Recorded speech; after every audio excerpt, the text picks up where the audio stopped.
Welcome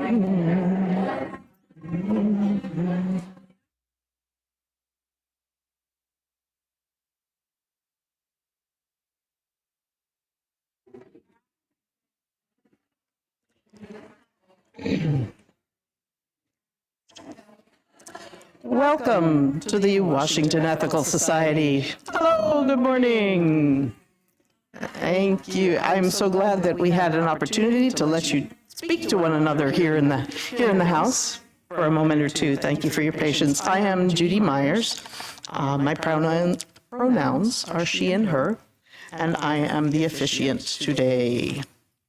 Welcome, welcome, welcome. WES is one community unified across time and space, gathering for these Sunday platforms to affirm our values and commit to a better world. So I want to welcome those of you who are here in the hall, those who are watching now on Zoom, and those who are catching the recording later.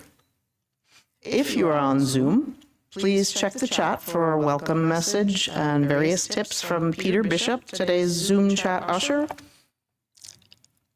And if you are here in the hall and would like an assistive listening device, please ask the sound crew at the back. If you're visiting here in person, please stop by the welcome table after platform today to speak to a greeter or to our membership coordinator, Maceo Thomas.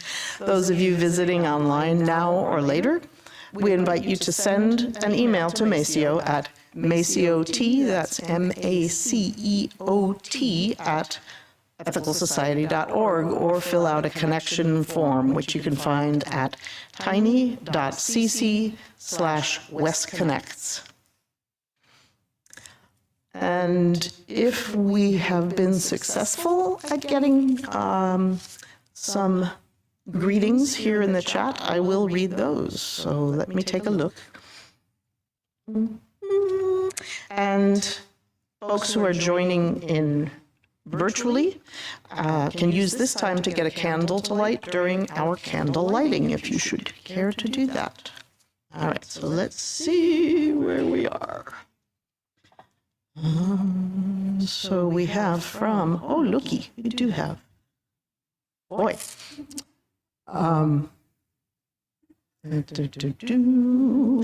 Good morning from the Briskin Limehouses. Yay, Adam and family.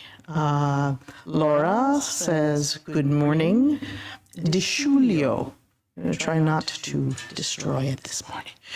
Cynthia Goodman says, good morning to everyone. Peter Baker, hi Wes, from Paul.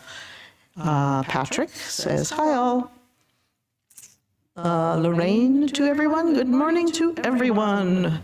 Dawn Nunziato, I believe, says, good morning, happy almost spring.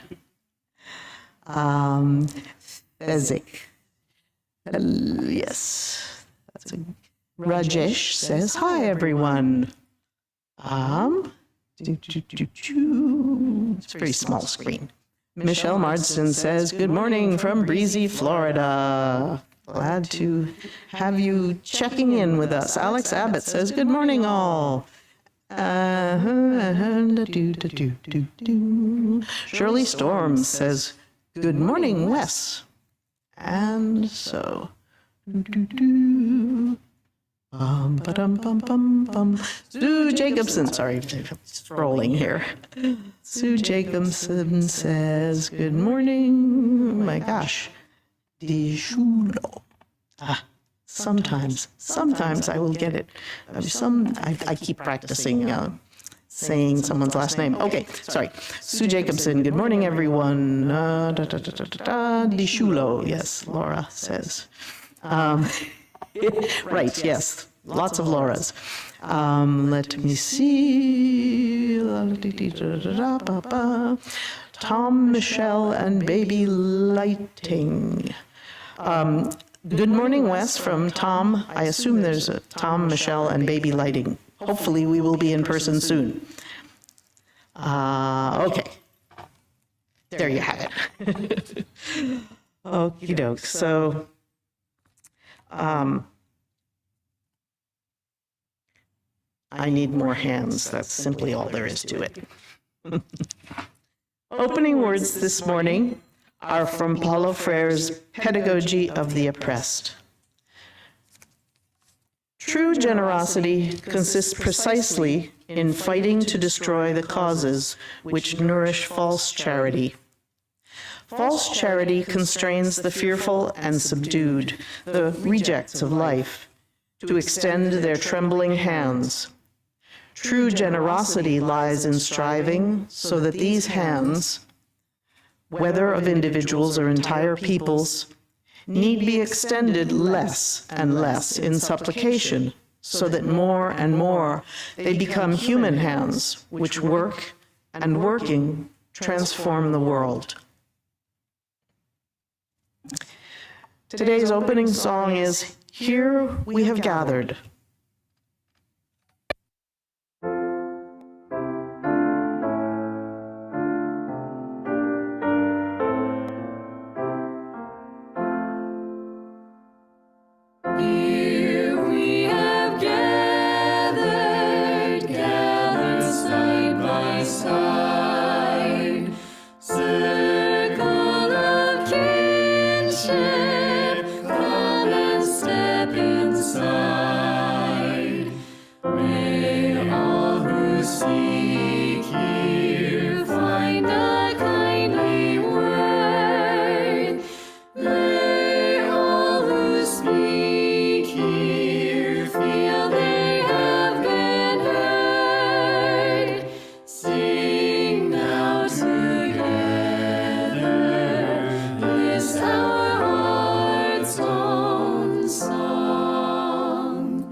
Each week, we read our statement of purpose as a reminder of our shared values. If you're interested in taking a turn to read the statement of purpose, you can sign up at tiny.cc/readsop. You can read it here in person or make a recording that will be included in a future platform. Today's reader is Joe London. Joe is a former chair and present fan of the Community Relations Committee, CRC. She sings with the chorus and is a member of the Safer Congregations team. Joe suggests that you consult Appendices E and F of the West Bylaws if you want to know more about what that is.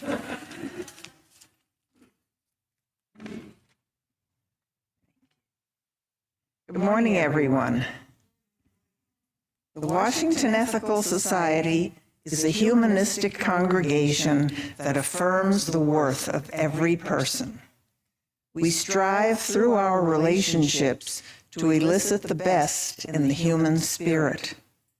With faith in human goodness, we appreciate each other's unique capacities. We joyfully celebrate together and support each other through life. We nurture a sense of reverence and responsibility for each other and the earth. We warmly invite you to join our community of children and adults as we work for a world where love and justice cross all borders.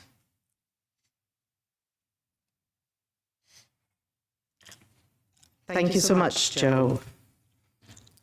As Joe lights our community candle, I invite you to join in saying the words of our candle lighting.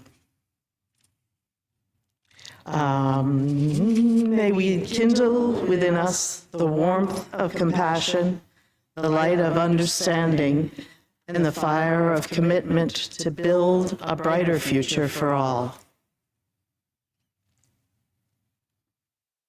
In just a moment, our senior leader, Casey Slack, will read this morning's story for all ages, but first, member Julie Drizzen. Okay, Julie will take a moment to share with us some of what Wes means to her. Oh, let me step away. Good morning. I've been coming to Wes for 25 years. This is a place that helps me discover and be my best self. This is where my daughters, now almost 24 and 20, were cherished and nurtured, where their unique spirits were seen and embraced, where they found joy and acceptance, where I find joy and acceptance. Wes has been here for me through marriage and divorce and remarriage, the births of my children, the deaths of my parents. This is where I find peace and comfort, where I come to be called to greater good, where I sing in harmony and in unison, where I contemplate what matters most in my one precious life. This is my home, and you are my people. I care deeply about Wes, and I want to be sure it thrives so that others may experience it. And that is why I give to Wes during pledge season every year.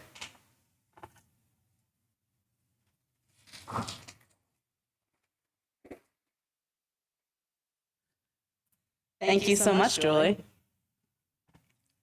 So our story for all ages today is The World Needs More Purple People by Benjamin Hart and Kristen Bell, with illustrations from Daniel Wiseman.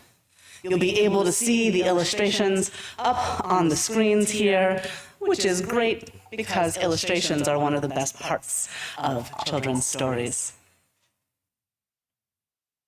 Ta-da! Follow my guide to become a purple person.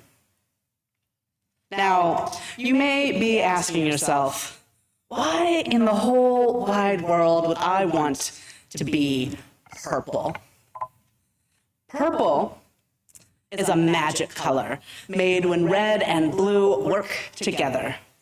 I think all the best things in the world are purple. But you're probably wondering, what does that have to do with people? Wow, are you a genius? Because you are already on your way to becoming a purple person. You want to know why? Step 1, ask really great questions. My dad says purple people ask great questions. Questions about everything. Even questions about questions. Hey, Dad, how far away is outer space? Have you ever met a dolphin? How many dolphins live in outer space?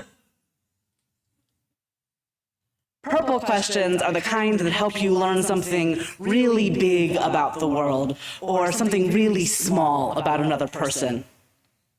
How tall is the world's tallest rainbow? What's your bear's name? Charlie. Dad says the more purple questions you ask, the more purple you become. How many do you think there are? He also says I can only ask him 20 questions about space dolphins every day. Step 2, laugh a lot. My grandma says purple people laugh a lot. We are always laughing.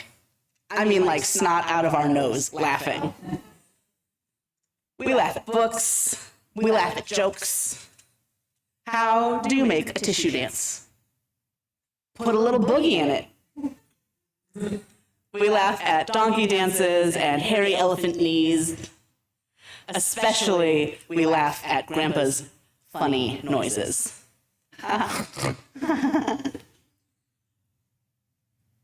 Purple laughing helps us remember the things we share and forget about what we thought made us different. It's almost impossible to be angry when you're laughing. Try it, I dare you. Grandma says the more purple laughing you do, the more purple you become. She also says that Grandpa's funny noises are her favorite funny noises in the whole wide world. Step 3, use your voice and don't lose your voice. My mom says that purple people use their voice and don't lose their voice. She encourages me to use my voice to sing, to give good ideas, and to share my opinions. Sometimes people lose their voice, and that's okay. It happens. A purple voice helps someone who is having trouble find their own voice.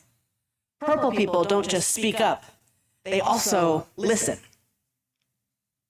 Mom says that the more you use a purple voice, the more purple you become.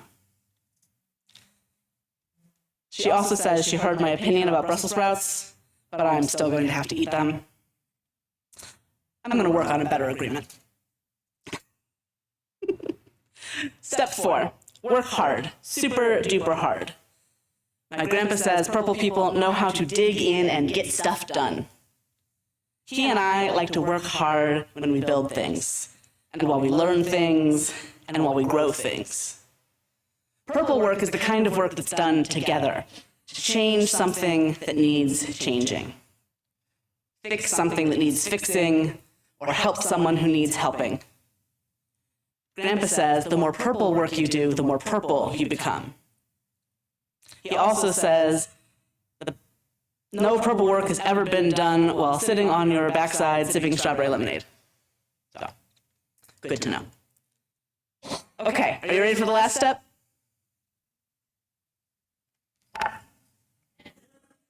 Thank you. Step 5, paint yourself purple. Just kidding. That's not the way to become a purple person. Actually, being a purple person has nothing to do with what you look like. My teacher says purple people look all sorts of ways. They are big and small, young and old. Some wear cool coats, some wear shorts with lots of pockets, and some wear funny hats. She says purple people feel blue sometimes and red other times. Some purple people even have green hair.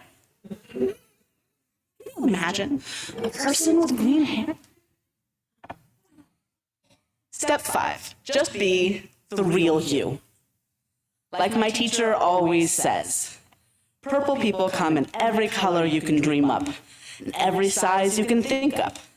The only way to be purple is just to be you, because you are the only you we've got. So these are my surefire steps to turning into a purple person. Hey, wait a minute. You ask really great questions and you laugh a lot. You use your voice all the time, and you are really hard workers. And you are totally you. Well, I'll be Alam's mama. You've been beautifully purple this whole time. I sure am glad that you're some purple people. Thank you.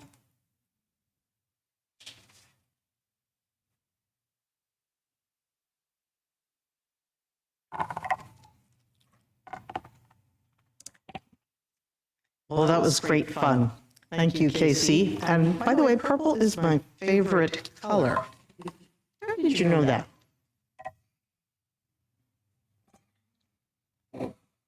Let us enter now into the centering time of our platform. Each week, we ring this chime in solidarity with people all over the world in whatever they're going through. As we listen to the chime, let us remember our connection to each other and the world around us. Well,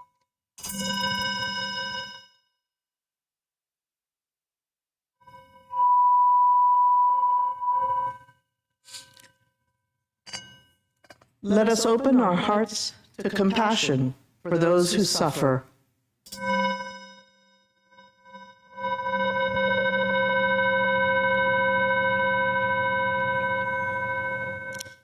And let us commit ourselves to the work that calls for our love.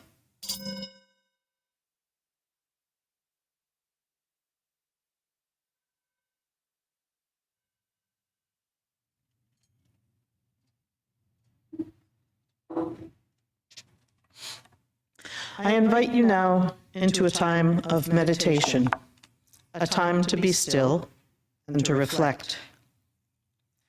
Begin by taking a full, deep breath as you are able, preferably through your nose. Slowly exhale any tension.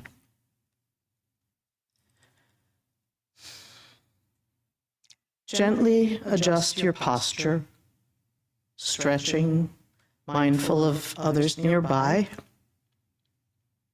and releasing. And breathe. Close your eyes or soften your gaze if you choose. Let your mind slow down and breathe. From this place of quiet, reflect on these two quotes from the wisdom of Zen master Thich Nhat Hanh. The past no longer is. The future is not yet here. There is only one moment in which life is available, and that is the present moment. When the crowded Vietnamese refugee boats met with storms or pirates, if everyone panicked, all would be lost. But if even one person on the boat remained calm and centered, it was enough. It showed the way for everyone to survive. We continue our meditation in silence and the music that follows.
Faith is a forest in which doubts play and hide. Insight can hear the still small voice deep inside. Web of life, may this thread I weave strengthen commitment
Speak through me, in all I do and say.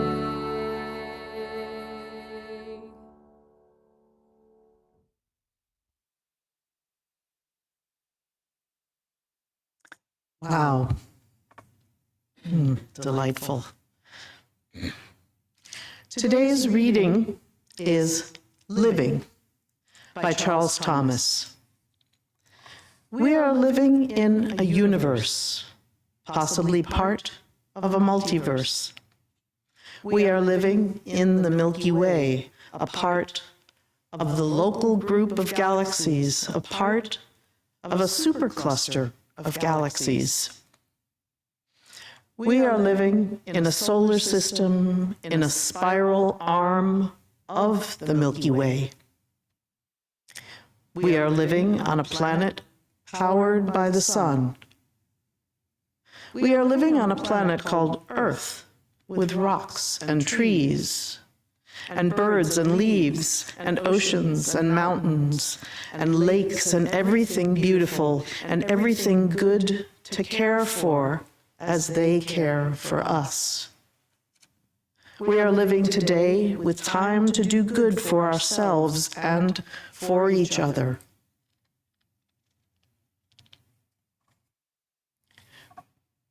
This morning, our speaker is our senior leader, Casey Slack.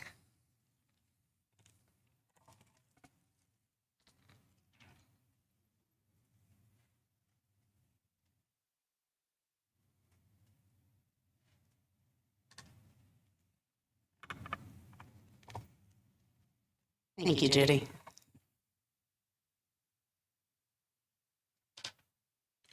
It's spring, almost. And what almost spring means in communities like ours around the country is stewardship time. You may have noticed or heard a little bit about that it is stewardship time. There might have been a sign that you saw somewhere about that it is stewardship time. And this is not everybody's favorite time of the year. Now, spring is wonderful, most of us agree, but stewardship time can be anxious. Stewardship time can be really hard because stewardship time is one of those points in our life together where we have to talk about something that makes most of us really nervous. During stewardship time, we have to talk about money. And almost nobody enjoys talking about money. People who don't know anything about money don't like talking about it, and people who know a lot don't like talking about it. People who don't have money don't like talking about it, and people who do, in this kind of community at least, tend to also not like talking about it. We know that we live in a society where resources are unequally distributed, and there's a lot of anxiety about what it means to ask for money, about how it's appropriate to approach people to ask for money, about what we will do with the money when we have it, and even more so, what we will do if we don't. It can get really, really nervous. I remember at one point during my candidating week, a member of this community appeared in front of me, and after asking the obligatory, "What do you believe about God?" question, asked, "So how are you with money?" I do appreciate a direct question. My answer was that my biggest strength in talking about money is that I am not afraid to talk about money.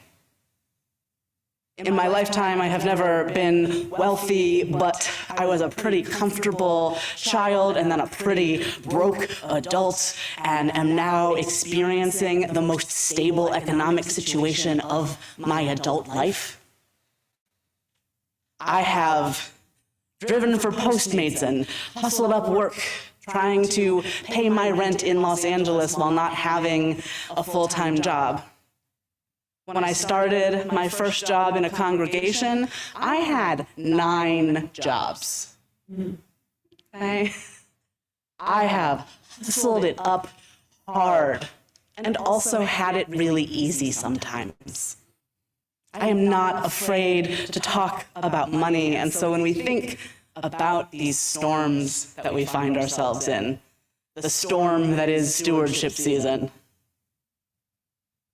please remember that it's okay to talk about that it's scary. It's okay to talk about that maybe you don't have as much as you want to give. Or maybe you have more than you think you deserve. You don't have to talk to everybody about it. You're welcome to just talk to me or to somebody you trust in this community. But as I get started in talking about stewardship today, I need to name that part of the anxiety is that we are all scared to talk about money. And that's okay.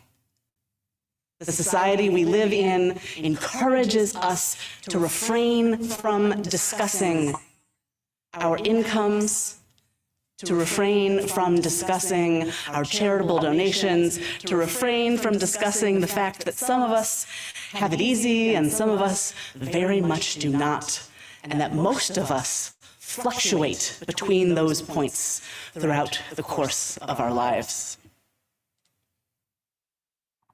So it's stewardship season, and we're about money. Stewardship is about our care for something that has been entrusted to us. So here at West, the care in this moment is for this community, which has been entrusted to us by those who came before and those who will come after. When we think about stewardship, we have to remember to think not only about being good descendants, but about being good ancestors, and what it means to be the kind of people who our children and our children's children can be proud of. This is a lot to ask, right? Big question, big statement. We're dealing with some heavy stuff actually here in our stewardship time, but no worries. Or some worries, I don't know, have as many worries as you need to have. What I'm saying is, it's gonna be okay. We're gonna figure it out, whatever happens. But I also want to say that I believe that more is possible than we can begin imagining right now. And I think some of that is because we haven't gotten all the way in imagining yet. This anxiety about money makes us cling to stuff. Kind of suffocates our anxiety. Or suffocates our anxiety. We wish. Suffocates our creativity. So I have 3 big points today, and then I'm going to go back in through each of them. The first is, it's easy to get stuck inside what you imagine is possible. The second is, it's easy to get stuck in how you remember things having been. And the third is that eliciting the best in one another means helping each other get unstuck. Easy to get stuck inside what you imagine is possible.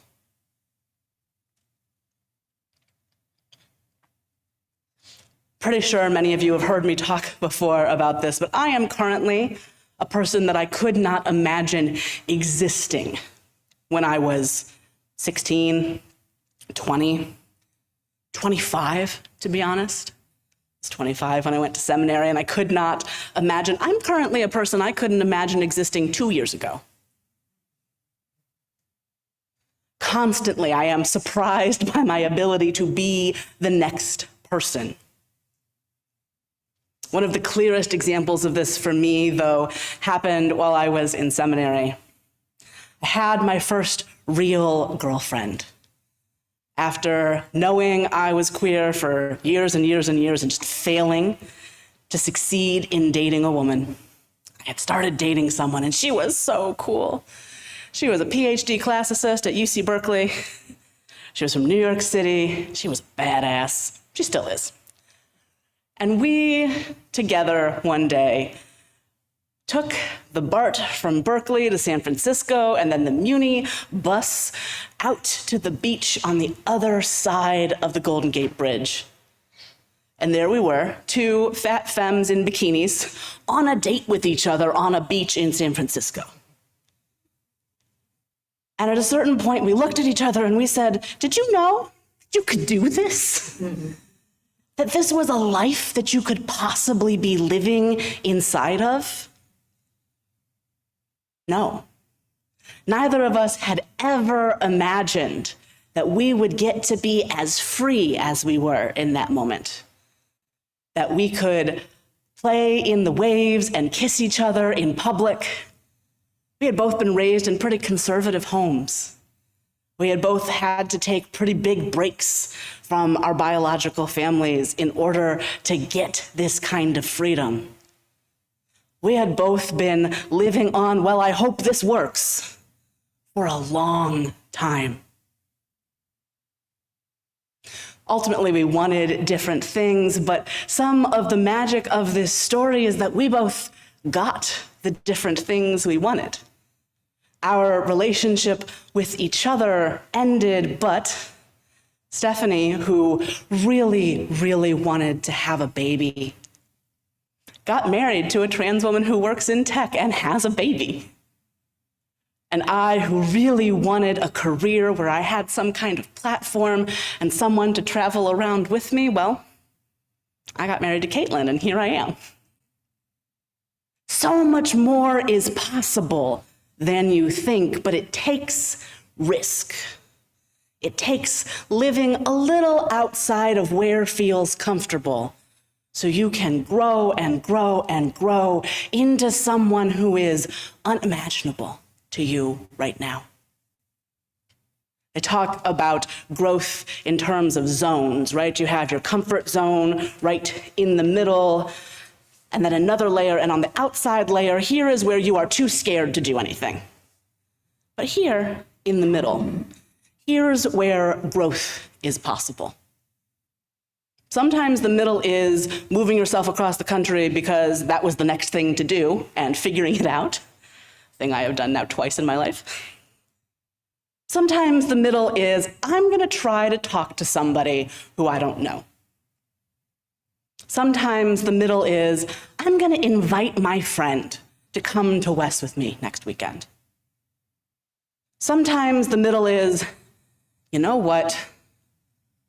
If I stop having a latte delivered to my house 3 times a week, a problem that I have, maybe I could save a little more money and I could give that money to something I care about. I do care about coffee, but not as much as I care about Wes.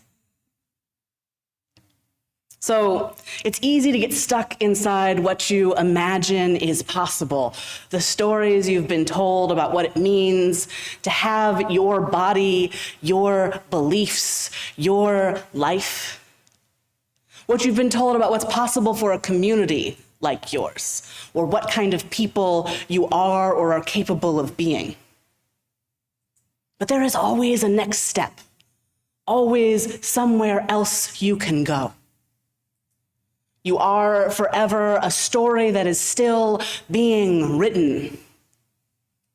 Every day you wake up above ground is a day you can make a new choice. Some days that you wake up underground, as long as you have a way out, you can make a new choice those days too. It's easy to get stuck inside how you remember things being.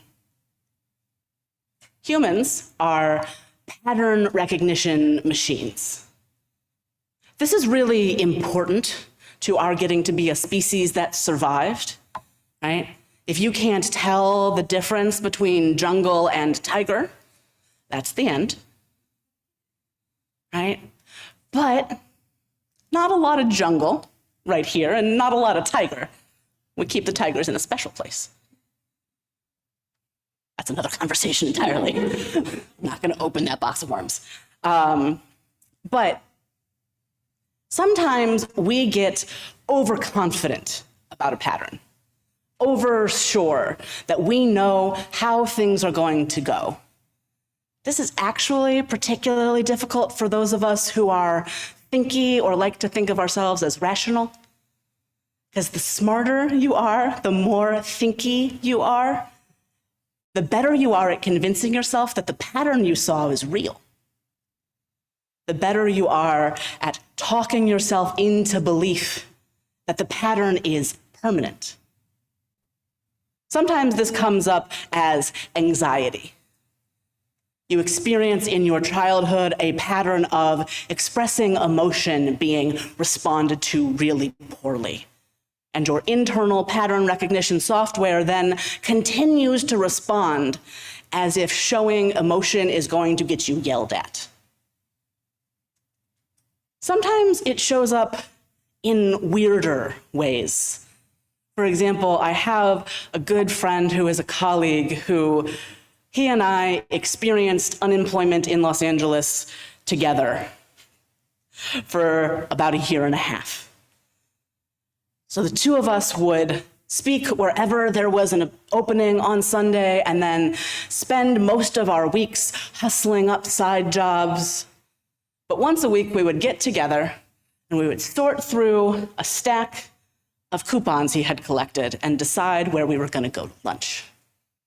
We would have our coupon lunch and talk through our plans for how we were going to get more jobs. He and I both have, for the first time in a long time, full-time jobs in congregations now. We spoke the other day about how neither of us can stop responding to job listings with, "Oh, a job." You might have had this experience if you've ever been shopping for a house or a car, and then once you have a place or a car, you keep looking. You can't stop yourself from continuing to behave as though you don't live somewhere or don't have a car. We bought a car over the summer, and I am still looking at cars like if I'm trying to buy a car. I'm not trying to buy a car. But the pattern persists in me. The pattern of looking for a new job was such a long time practice that I am having to convince my brain that I don't need any more jobs. I think Caitlin and I talk at least once a month about how I do not actually need to start a Patreon and do a whole other set. I have a job.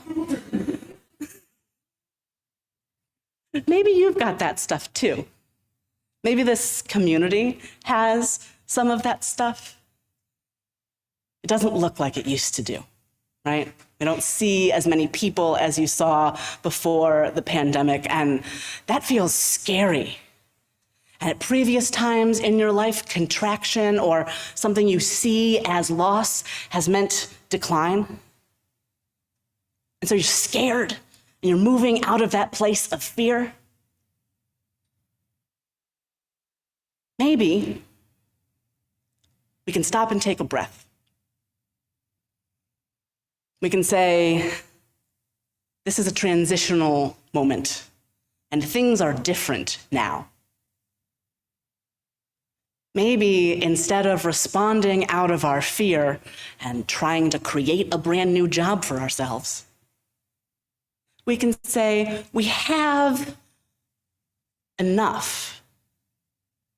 We have what we have, and that is good. Maybe instead of focusing on where we're anxious, we can focus on where we're connected. We can remind each other of all the good things that we are still doing. It's that pattern recognition thing in your brain. It will find anything that hurts or is scary, and it will focus on that, right? This is a useful thing in your human body. If your human body hurts, you need to know about it. If something is scary, you probably need to know about it. But not everything's a tiger. Most of the time, if your shoulder hurts, you are not having a heart attack. Right? The impression that something is wrong is not necessarily evidence that something is bad, just that it's different, just that we need to approach it in a new way. Eliciting the best in one another means helping each other get unstuck, right? Eliciting the best is one of these core ethical culture principles. That is part of why we do this at all. Does eliciting the best in each other look like panic? Can you, when you are moving from a place of fear and lack, reasonably elicit the best? Yeah, probably not. So I have a couple of thoughts that are gonna string together a little weird, but I promise you I'm going somewhere. The first of those thoughts is a quote from Cornel West. And I've been going back and back and back to this quote for at least the last decade of my life. He says, "Hope and optimism are different. Optimism tends to be based on the notion that there is enough evidence out there to believe that things are going to be better. Much more rational, deeply secular. Whereas hope looks at the evidence and says, it doesn't look good at all. Doesn't look good at all. Gonna go beyond the evidence to create new possibilities based on visions that become contagious, to allow people to engage in heroic action, always against the odds, no guarantee whatsoever. That's hope," he says. "I am a prisoner of hope. Gonna die a prisoner of hope." Hope is a really hard thing, friends. It is hard to believe that something is possible when all of your thinky-think tells you it's not, right? But your pattern predictor, well, it can't predict anomaly, can it? Your brain that is built to separate tiger from tree doesn't understand the idea of a tiger mask, doesn't know the difference. And it certainly doesn't imagine a celebration in which you dress up as tigers and enjoy the experience of embodying something scary, right? But we know that people who live in the world with tigers do in fact put on tiger masks and have celebrations about those very tigers that scare them. It's an interesting approach. The thing in here that really gets me and that I almost decided to take out of this quote is that optimism is much more rational than hope. And I think this might be one of those places where we get stuck, right? We all like to think rationally about our behavior. And rational sometimes acts in direct opposition to getting something good done. The clearest example for me of this is electoral politics, and you will excuse me while I get into this for a second. Years and years and years, for years, the Democrats have been making rational choices.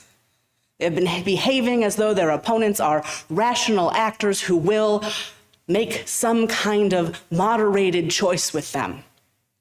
And what happens? The Overton window, this sense of what is able to be talked about in public, moves further and further and further right, as Democrats behave rationally and Republicans do not. But it's interesting what being a little irrational can get you. What, if you just do the thing anyway, can happen.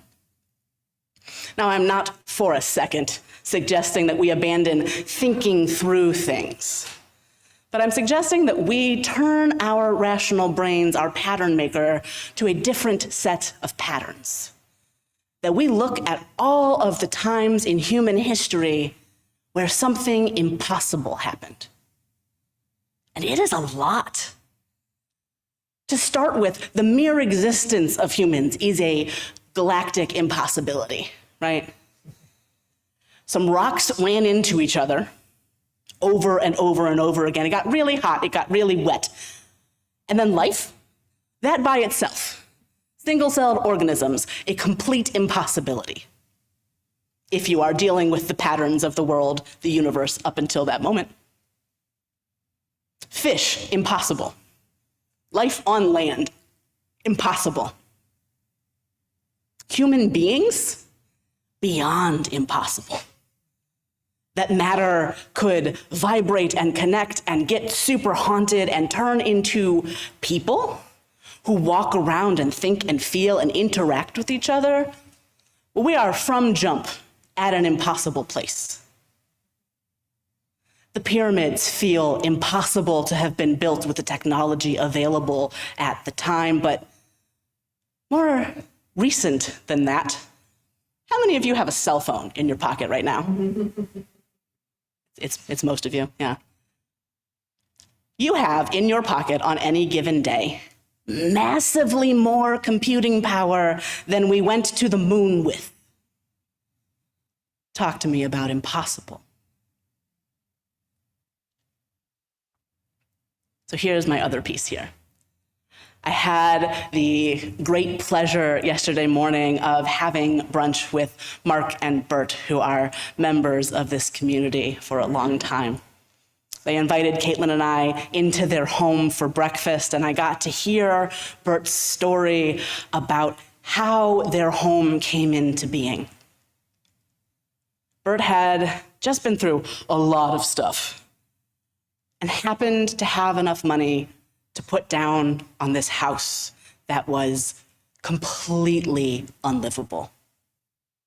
It had been in disrepair for years. It was not safe to be inside of.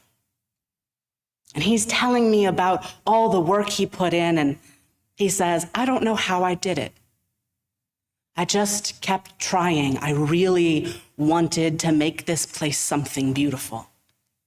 I saw the bones of this place. I saw what was possible here, and I said, okay, we're just going to keep trying. Their house is beautiful. And Bert built all of it on a dream. That house is impossible. That house is something very unlikely to come into the world in the way it did. So often, if a house gets redeveloped, it gets, gray laminate floor and the cheapest possible appliances, and let's flip it and sell it to somebody else. Not, let's invest years of our own time and money to create something beautiful because I care. Bert has pictures of the people who lived in that home before him. A family that had many children, that had 19 people living in that house at one point. He has pictures of a group of sisters who lived there in their childhood.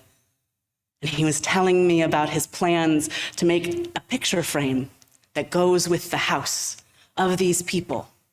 Because part of his love for the house is for who was there before.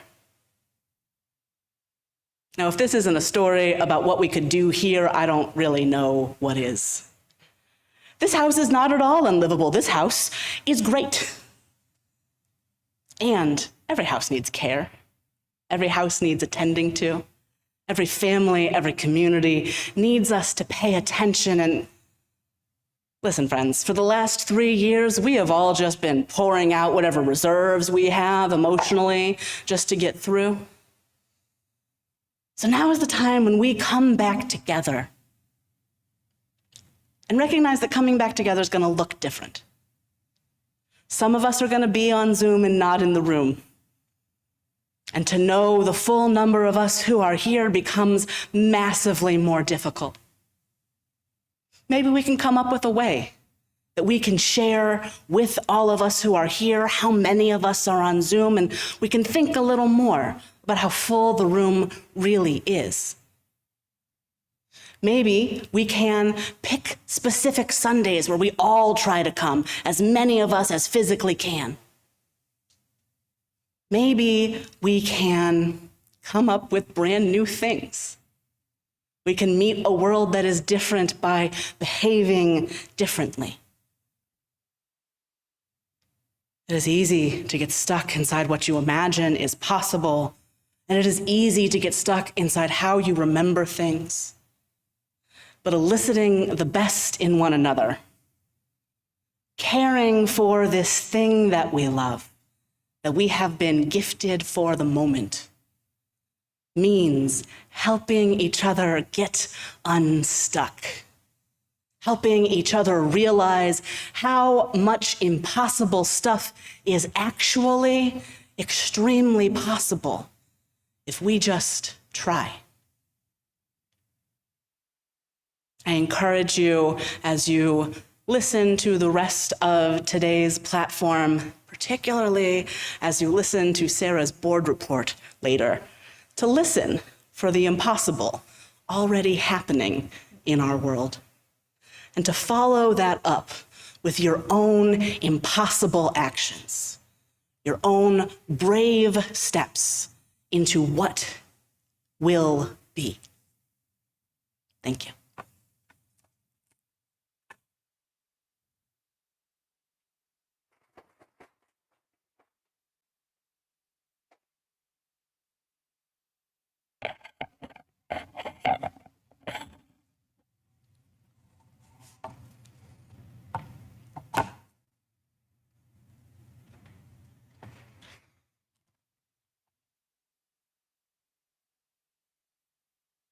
Thank you, Casey, as always, for very thoughtful words. In a few minutes, we will have our community sharing time, when you can write into the chat or share in person, if you're here, about what resonated with you in this platform. While we listen to today's musical response, you might prepare by reflecting on the personal experience or an activity at West that the platform brings to mind. So enjoy.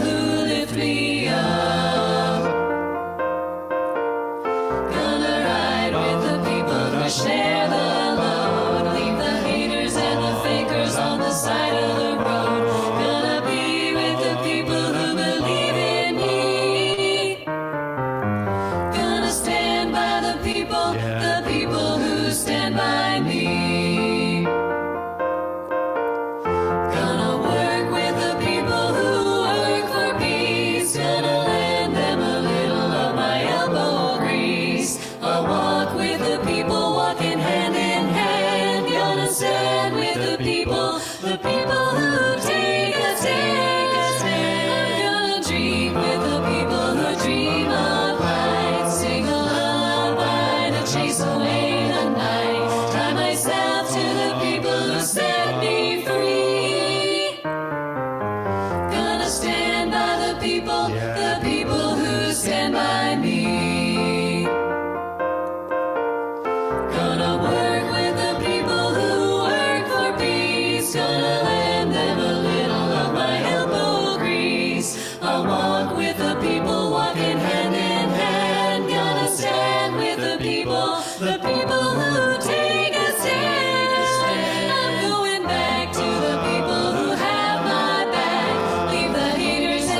This is the time when we add our own voices to the morning, sharing our reflections on the platform or what resonates with our own personal experience.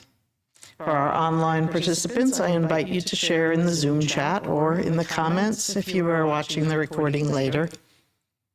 If you're here in person, you can come up to the microphone here on the floor and share your brief comments so that others may also share. And let me see if we have comments in Zoom. I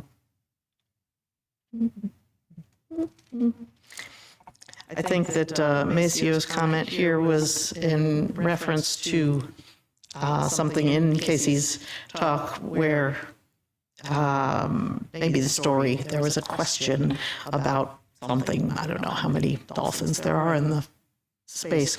It says, haha, my dad was like, go downstairs and look it up in the encyclopedia.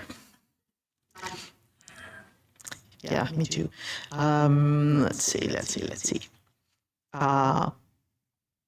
Wayne and Johnny wish our community a good morning. They found their way in there. Let's see.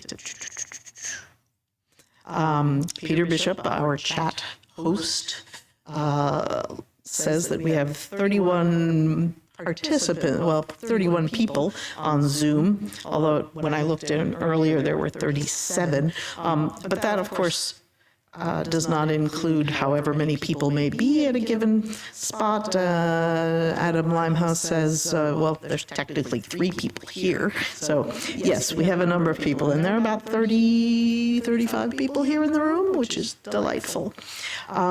Wayne says, thank you, Casey, for speaking directly and in personal terms about the meaning of stewardship. Wayne, thanks. Karen says, I'm sure I missed it. Karen Storms, I'm sure I missed at least a third of Casey's platform because I kept getting lost in thought. Or call it inspired. For me, this is the sign of a great platform. Thanks, Casey. Karen Storms. I could not agree more. So that's what we have thus far. No, wait, there's more. Maceo says, Casey, thank you for talking openly about unemployment and underemployment. They don't teach us about that in college or prepare us. Having gone through that during a period of life and getting hit hard about feeling all by myself, I'm glad we can normalize. This happens to so many of us. Indeed. So, folks may gather their thoughts. Do we have folks who would like to come speak?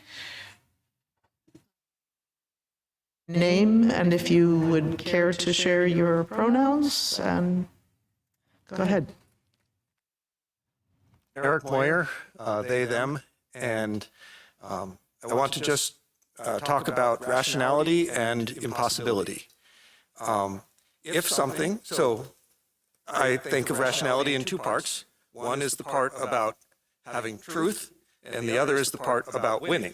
If you're not getting if you're not directing the world toward the best way you could, that in other words, winning, then your actions are not rational.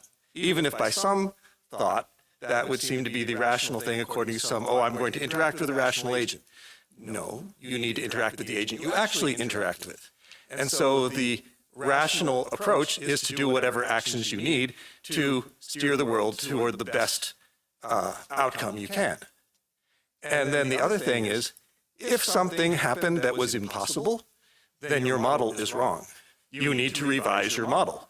That is rationality. That's the part about truth. And so both parts are not contradicted by seemingly irrational actions of, I'm going to do this anyway because I believe in that thing, because you know you're acting rationally according to the fact that you know from past history that you are often wrong. And this is one of the places where, when humans are wrong, but they persist anyway, they tend to steer life toward the best outcomes.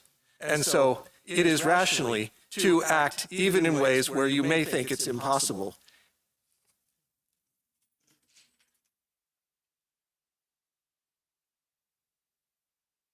Hello, everybody. Jeff here. It was actually something in the story that struck me because I have personal experience with it. You really can't be angry when you're laughing. It's just impossible.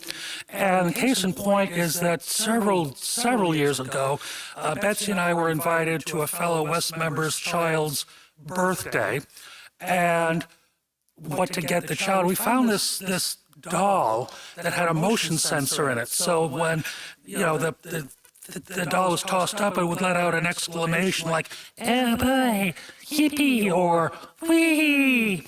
So anyway, we depart to go to the party, and I think we were up on Northern Connecticut Avenue, which was all torn up for repaving, so there were a lot of bumps in the road, and a fight broke out between us about being late and not taking the right way. "You're not going the right way."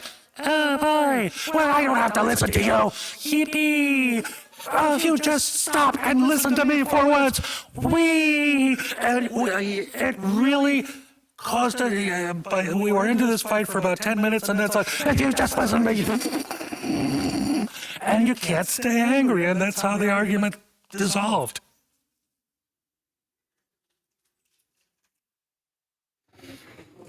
Oh, goodness.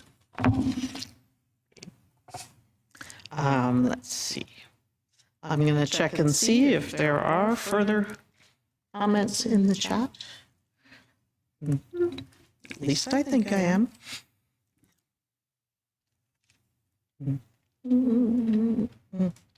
There are, in fact, at least a couple of. Gotta go all the way back up here. And Michelle Marsden thanks Maceo for his earlier comment. Great statement. She says, Peter says, we can also get stuck not just because we think something is impossible, but sometimes we think we cannot fix it all by ourselves or that we cannot do enough. This can be self-defeating. Paul Baker says, it is good to think of pledging helping us here in our home, but I also think it is important for the country in general to have a stronger liberal component to raise our voice. Michelle Marsden agrees with Paul, says, yes, Paul. Patrick says the platform was really interesting. Thank you, Casey. In terms of imagination, it left me wondering about the measurable impact WES has had, is having, and can have in the future. I think it would be great to focus more on the concrete impact of the community both today and in the future. How is WES making the wider community a better place? And what more can we do? Let's imagine and hope. Let's also talk brass tacks. For this reason, I'm hopeful the board report can dive into this kind of thing in greater depth.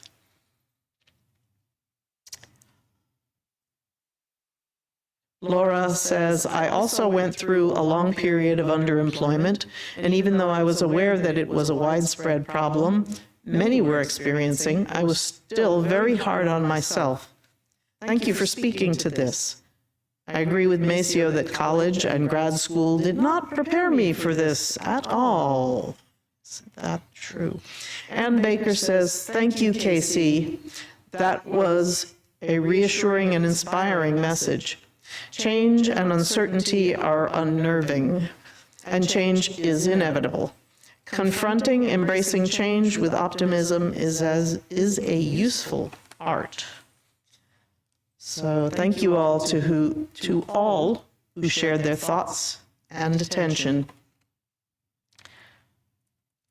Just as we share our perspectives in this community, so too do we share our resources and gifts. Here at WES, we split all undesignated gifts in the Sunday collection between our operating budget and a fund dedicated to justice and compassion. HIPS promotes the health, rights, and dignity of individuals and communities impacted by sexual exchange and/or drug use due to choice, coercion, or circumstance. HIPS provides compassionate harm reduction services, advocacy and community engagement that is respectful, non-judgmental, and affirms and honors individual power and agency. They engage sex workers, drug users, and our communities in challenging structural barriers to health, safety, and prosperity. HIPS offers syringe exchange, condom distribution, overdose prevention supplies, as well as mental health support, access to housing, and substance use treatment in a client-centered, harm reduction environment. Also, today at 12:30 this afternoon, here at WES, HIPS will offer a naloxone overdose training session. Extraordinary. Learn how to administer naloxone and best practices for what to do if someone is experiencing an opiate overdose. Let's all take a moment to prepare to respond to the invitation to generosity. For those who are able to respond, we offer several options. As noted on the screen, the number to give by text is 202-335-1885, and you can donate online via tiny.cc/westgives or by clicking on Give on our website, ethicalsociety.org.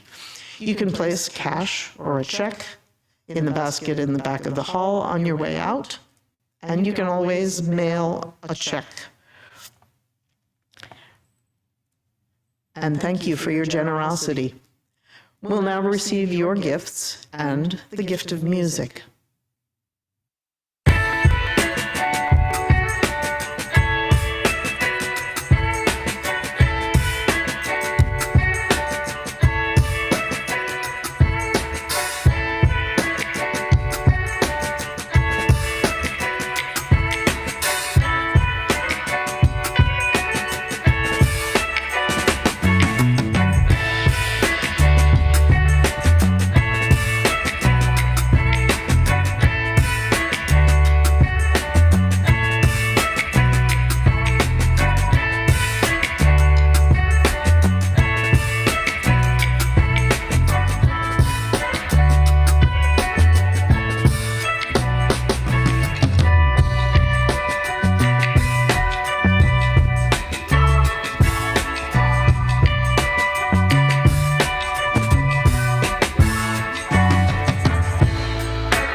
That was, in fact, Mulholland. This morning, this month's board update will be presented by Sarah Morris right here in person. So come on up.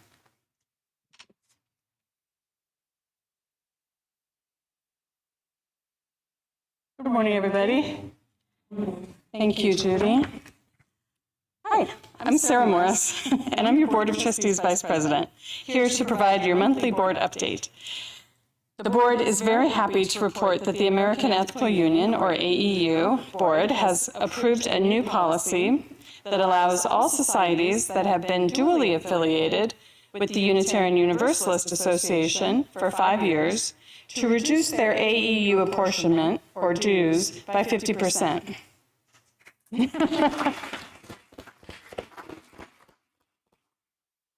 It's an ethical society miracle here. Long awaited or hoped for. This will apply to WES since we are dually affiliated, and we will now pay reduced dues to the AEU. We also owed dues that were not paid a few years ago, and the AEU board has forgiven those. Yeah.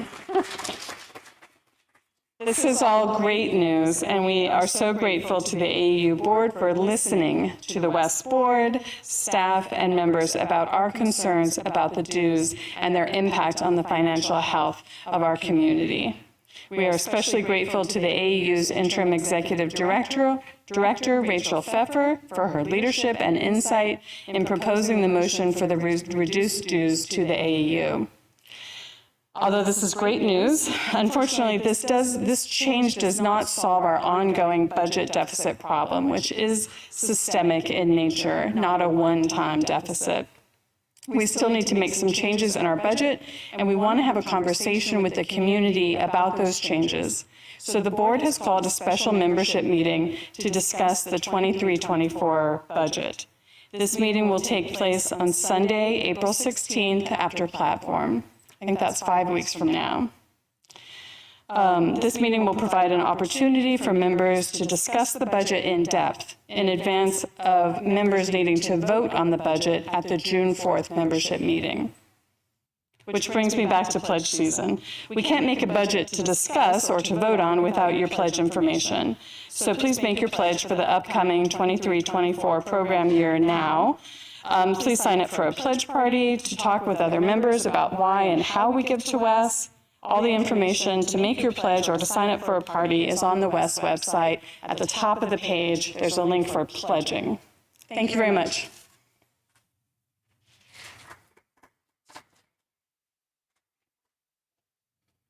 Thank you, Sarah, especially for some good news. Very exciting, actually. And just means it'll make things easier. It doesn't mean that he fixes them. So thank you so much for all the people who helped to create this morning's time together. Senior Leader Casey Slack, and staff members Endara Miles, Robin Kravitz, Tamana Rangi, I'm sorry, and Maceo Thomas. I promise I'll learn how to pronounce that fluidly. Music coordinator Leah Morris, and our platform production team, consisting of the tech team, slide artists, Zoom chat usher, and in-person greeters, whose names you'll see on the closing credits slide. At the conclusion of platform, please join us for social hour, either here or via Zoom. First, though, I want to mention a few things upcoming in the life of our community. I mentioned the training this afternoon at 12:30. And members are invited to a pledge party to learn more about the priorities of this year's Power Up for Our Future campaign. I heard something about a sign somewhere. I don't know. And there are a variety of options for times and locations. Still plenty of times to go eat, mostly eat, and hang out with other WES members. To sign up, follow the link in the email sent on March 8th, and you've probably seen at least a couple of other emails with the link. The chorus is preparing to sing for WES's Spring Festival at the end of April. This is a great opportunity to contribute to a festive occasion, and if you'd like more information, please contact Perry Biter, who's here this morning, but you can contact him any one of a number of ways, or you can just show up here for rehearsals on Wednesday nights at 7:30. It's all good stuff. In all seriousness, yes, it is quite wonderful. Mark your calendars for March 26th at 12:30 p.m., that's next week, when the Community Relations Committee, or CRC will offer an in-person workshop on good apologizing. How can we open-heartedly provide and receive apologies that help us heal?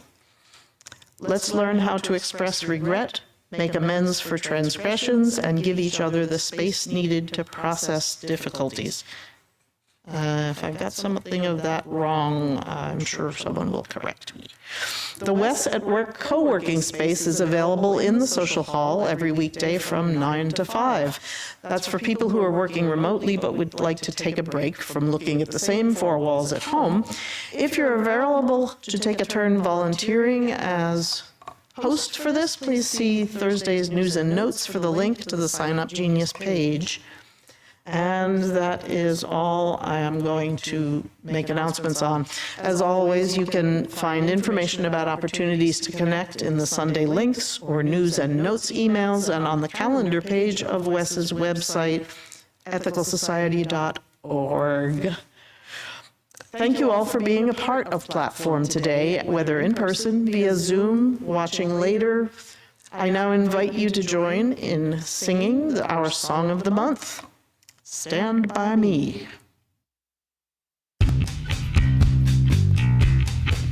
When the night has come and the land is dark and the moon is the only light we'll see. No, I won't be afraid. No, I won't be afraid. Just as long as you stand by me. So darling, darling, stand by me. Oh, stand by me. Oh, stand by me. If the sky that we look upon should tumble and fall, or the mountains should crumble to the sea, I won't cry, I won't cry, no, I won't shed a tear. Just as long as you stand by me. So darling, darling, stand by me. Oh, stand by me. Oh, stand by me. Stand by me. Whenever you're in trouble, you can stand by me. Oh, stand by me. Oh, stand by me. Stand by me.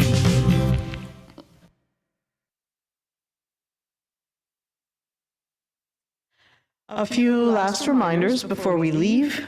If you are new to our community, please send an email to our membership coordinator, Maceo Thomas, and introduce yourself. For those who wish to socialize online, to reach virtual coffee hour, point your browser to tiny.cc/westcoffeehour. And now I invite you to join me in our closing words for the month.